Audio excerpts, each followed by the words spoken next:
it's Dr. Tamara Fackrell. I'm here to teach you more about the communication animals. Remember, there's 6 animals, and I did a video teaching you what the animals have, those 3-letter words. I want to see if you can remember what those 3-letter words are. Okay, let's start with the lion. The lion's den, D-E-N. You use the lion when there's danger, when there's an emergency, or when you need to say no. That's when you're courageous like a lion. Okay, now let's review the fox. Do you remember the 3-letter word that goes with the fox? What is it? What color is the fox? That's right, red. R-E-D. You use the fox when you need rewards, encouragement, or you're gonna do a deal with someone. What about the zebra? The negotiating zebra likes to be in the sun. S-U-N. You are a negotiating zebra when you share, understand, or negotiate. Okay, what about that team-working swan? It's the tip of the wing, T-I-P. Remember, to be creative takes a lot of time, and you have to have a good imagination and think of a lot of possibilities.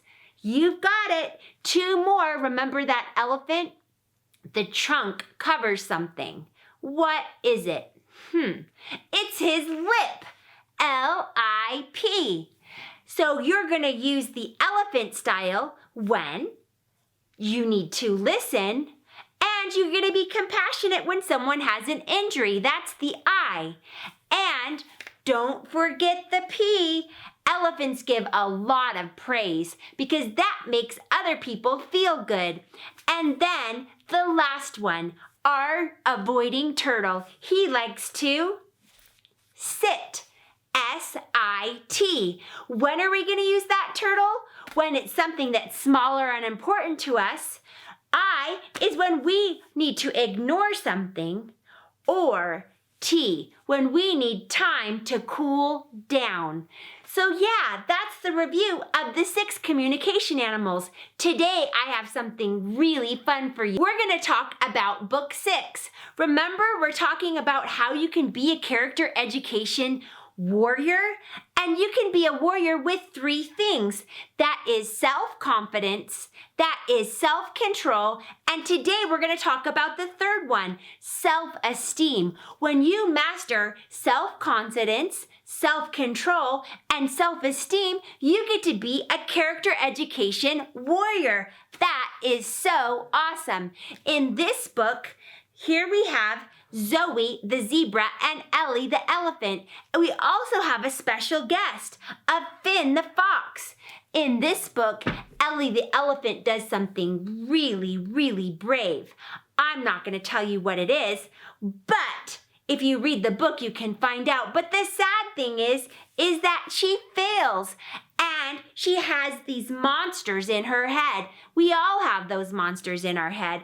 And the monster in her head says to her, "You're not good enough, Ellie. You aren't doing things right." And guess what? Ellie starts to believe the monsters in her head. Do you think that she should believe them? No way. She shouldn't believe them. There's something you guys should know about Ellie. She is deaf in one ear, and so she's a little bit self-conscious because sometimes she can't hear what other people are saying. She's also had lots of surgeries on her ear. I made Ellie that way because it's about me. I'm deaf in my left ear. It happened a few years ago and nobody knows why. And sometimes it makes it really hard to hear. And she's an elephant. And she cares a lot about hearing and listening to other people. So we have these monsters in her head telling her that she's not good enough. What do you think she should do?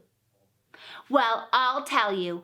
Zoe the zebra decided to show up at her house because when your friends are going through hard things, that's what you do. You show up for them. Ellie bought her a candy story, and the next day when Zoe went to school, Finn the fox noticed that Ellie was really sad.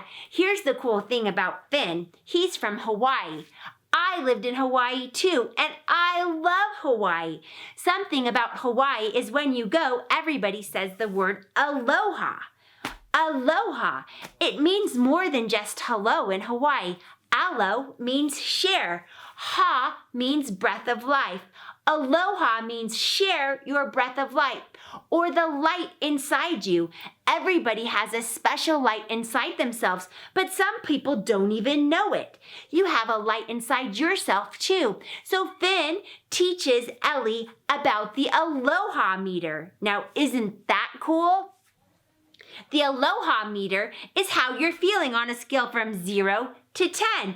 10 means you're feeling awesome and you should have most your days at your awesome space. And 0 means that you're down flat in bed sick. So when your meter starts to get low at a 6 or a 5 or a 4, you know that you're just half full. That means you need to monitor your aloha. Uh-oh, my aloha is going away. What should I do? Let's think about it. What we ask you to do is have a happy list. And in the back of the book, you can go through and learn about what a happy list is. It's a list of 10 things that make you happy. When you start to feel that your light is low, you have got to go to your happy list to increase it and increase it and increase it and make it higher. In the book, Ellie's mom runs out of gas. And it's a symbol for the fact that if you let your light go all the way down to 0, it takes a lot of work to get it back up. So instead of letting your light go to 0, we've got to take care of ourselves. We've got to help keep our self-esteem high. We've got to know all the good things about ourselves. And we've got to have our happy list. So when you have that monster in your mind telling you that you're not good enough, you remember that Dr. Fackrell said you are good enough. You have confidence. You have self-esteem. You have self-control. You are a character education hero. And not everybody has the privilege of being a character education hero. You can teach your other friends about the aloha and the light. But remember, when you start to get low and you kind of start to bubble a little weird, remember you got to do some things on your happy list to keep your light high, to keep your light between 6 and 10 as much as you can. Sometimes I get too much on my plate. That's something that team workers sometimes do. And then I start to feel my light go low.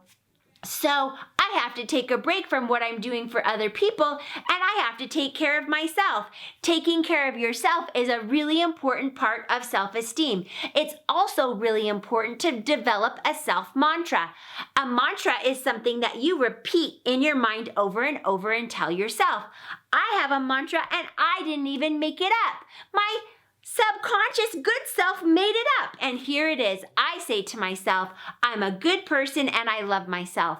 When I start to feel that my light gets a little low, I repeat in my mind. Let's do it together. Ready? I'm a good person and I love myself. I'm a good person and I love myself. I'm a good person and I love myself. That helps you feel better. Just saying that 3 times. It's pretty easy. There's lots of things that you can do to have good self-esteem. And I want you to think about them. And I want you to remember that you are a character education hero. You can do it. Have positive self-esteem. And I'll see you guys next week.